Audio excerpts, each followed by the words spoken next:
तो दोस्तों आज इस वीडियो में हम लोग एग्रीगेट टर्नओवर को पढ़ेंगे। तो चलिए शुरू करते हैं। तो सबसे पहले बेसिक हम लोग समझ लेते हैं। देखिए, अगर आप इंडिया में बिजनेस करते हो तो गवर्नमेंट चेक करती है कि आपका जो एनुअल टर्नओवर है वो कितना है। अगर आप सर्विसेज देते हो तो इस केस में 20 लाख, और अगर आप गुड्स सेल करते हो तो इस केस में 40 लाख। 40 लाख और 20 लाख से ज़्यादा है आपका टर्नओवर, तब उस समय देखिए आपका जीएसटी रजिस्ट्रेशन करवाना मैंडेटरी होता है। कैसे चेक करती है? तो एग्रीगेट टर्नओवर से वो लोग चेक करते हैं। अगर आपका एग्रीगेट टर्नओवर 40 लाख और 20 लाख से ज़्यादा है तो उस समय देखिए जीएसटी रजिस्ट्रेशन लेना आपके लिए मैंडेटरी हो जाता है। तो ये एग्रीगेट टर्नओवर क्या है, तो चलिए समझते हैं। The aggregate turnover refers to the aggregate value of all taxable supplies, excluding the value of inward supplies, including exempted supplies, export of goods or service, or both, and interstate supplies।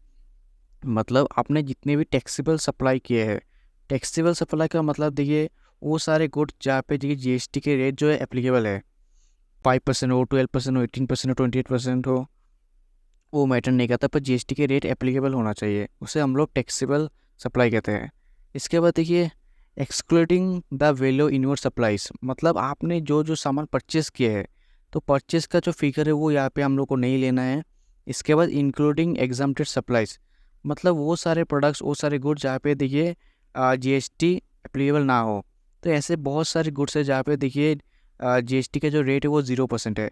तो कुछ example हम लोग ले लेते हैं, जैसे कि देखिए पेट्रोल, डीजल, फिर कुछ अल्कोहलिक आइटम्स, फिर एग्रीकल्चर प्रोडक्ट। तो ये सब में देखिए जो जीएसटी है वो 0% चार्ज होता है, तो उसको हम लोग एक्सेम्प्टेड सप्लाई कहते हैं। ये इसके बाद एक्सपोर्ट ऑफ गुड और सर्विसेज, तो जो आप एक्सपोर्ट करते हैं गुड एंड सर्विसेज को, उसको भी हम लोग को यहाँ पे लेना है।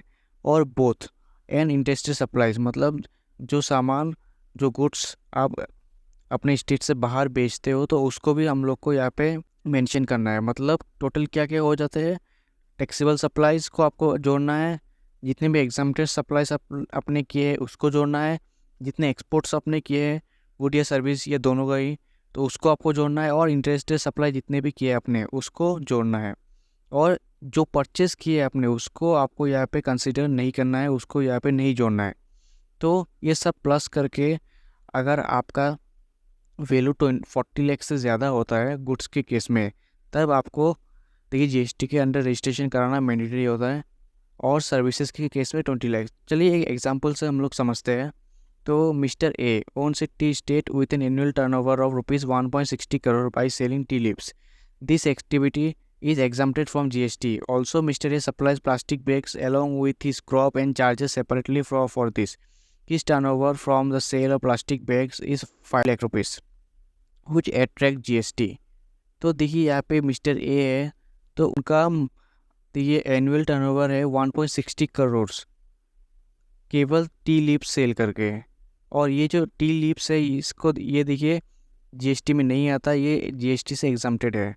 इसके बाद देखिए मिस्टर ए जो है वो प्लास्टिक बैग्स भी सेल्स करते हैं टी लीव्स के साथ, और उसका देखिए अलग से चार्ज करते हैं। और प्लास्टिक बैग सेल करके उसका देखिए एनुअल टर्नओवर 5 लाख से ज़्यादा हो जाता है। जो ये प्लास्टिक बैग्स है ये देखिए जीएसटी के अंडर आता है। तो उसका टोटल कितना हो गया, annual aggregate turnover 1.60 crore plus 5 lakh 1.65 crore हो जाता है उसका टोटल टर्नओवर, या फिर हम लोग कह लीजिए एग्रीगेट टर्नओवर।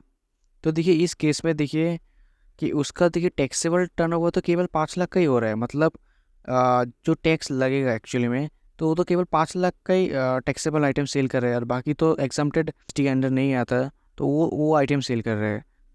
तो इस केस में भी तो कि उसको जीएसटी के अंडर रजिस्ट्रेशन करवाना मैंडेटरी है, क्योंकि इसका टोटल 1.65 करोड़ का सेल हो रहा है, चाहे वो एग्जम्प्टेड हो या टैक्सेबल हो या एक्सपोर्ट किया हो या इंटरेस्ट से सप्लाई किया हो। इस सब को जोड़ के जितना निकलता है अगर, तो उसको हम लोग को देखना है।